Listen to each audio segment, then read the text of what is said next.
Si Nika ay isang mahiyain na batang babae na bihirang magsalita sa klase.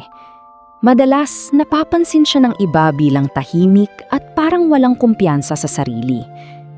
Pero hindi nila alam, gabi-gabi ay nagsisikap si Nika. Tahimik siyang nag-aaral, nagbabasa, at ginagawa ang lahat para maabot ang kanyang mga pangarap. Hindi siya naghahanap ng atensyon, hindi siya nagyayabang, basta ginagawa niya lang ang kanyang makakaya. Lumipas ang mga buwan. Sa paaralan, may ilan pa ring hindi siya napapansin. Pero hindi iyon naging hadlang para siya ay tumigil. Hanggang sa dumating ang araw ng pagtatapos.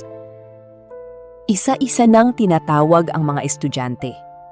Marami ang nag-aabang kung sino ang magiging top student. Biglang tinawag ang pangalan ni Nika. Nagulat ang lahat. Ang tahimik na batang babae, siya pala ang nangunguna sa klase.